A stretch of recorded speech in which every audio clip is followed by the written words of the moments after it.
Pour commenter cet accord de divorce entre le Royaume-Uni et les 27, John Henley, grand reporter et correspondant aux affaires européennes du quotidien anglais The Guardian, est avec nous. Merci. Alors John, tout le monde semble satisfait de cet accord, mais vu du côté britannique, vous diriez que c'est un bon accord pour le Royaume-Uni?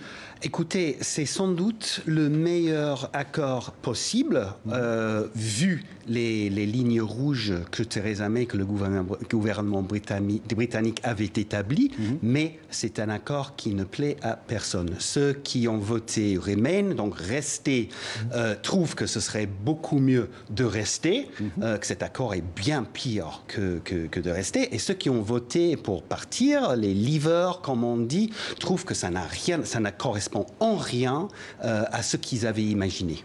Alors, on n'a peut-être pas le dernier mot de l'affaire, puisque cet accord va devoir repasser devant le Parlement britannique, et là, c'est pas gagné pour Theresa May. C'est très, très difficile en ce moment de voir comment ça pourrait passer, effectivement, par le Parlement. Elle a peut-être pour l'instant 30-35% des votes de la Chambre des communes. Le parti Labour, le parti de l'opposition, va sûrement voter contre. Les unionistes de l'Irlande du Nord vont voter contre. Les indépendantistes de l'Écosse, SNP, vont voter contre. Et une bonne, peut-être 80, 85, 90 députés conservateurs de son propre parti ont aussi juré qu'ils allaient voter contre. Qu'est-ce qui se passe si le Parlement britannique dit non? Personne ne peut le dire, vraiment.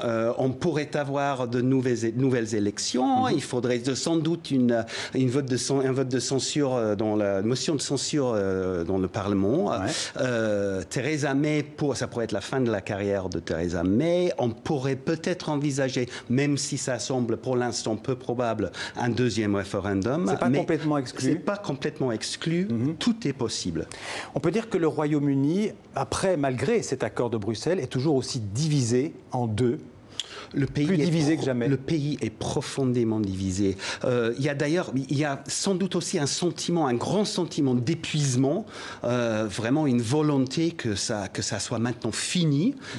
Mais non, le pays est divisé, les partis sont divisés entre eux, les partis politiques, les familles. Il y a des familles qui sont profondément divisées. C'est vraiment un vote, un sujet qui obsède le pays et qui a créé des divisions profondes. S'il devait y avoir un deuxième référendum, je dis bien si, vous pensez que le maintien dans l'Union européenne l'emporterait cette fois-ci ?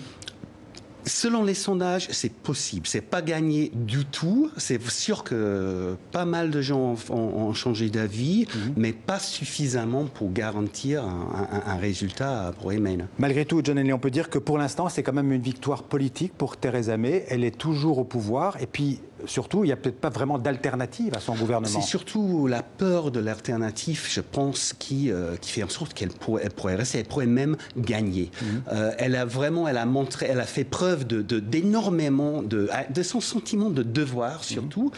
Elle a voulu faire ça, voulu mener à bien ce projet de Brexit. Il y a beaucoup d'hommes qui ont refusé, qui ont quitté, qui sont partis, qui n'ont pas réussi à le faire. C'est son côté Thatcher? C'est son côté un peu, oui. C'est fille de pasteur, quelqu'un qui a vraiment un sentiment de devoir. Merci beaucoup, John Henley, pour ces commentaires sur l'accord entre les 27 et la Grande-Bretagne à Bruxelles. Merci beaucoup.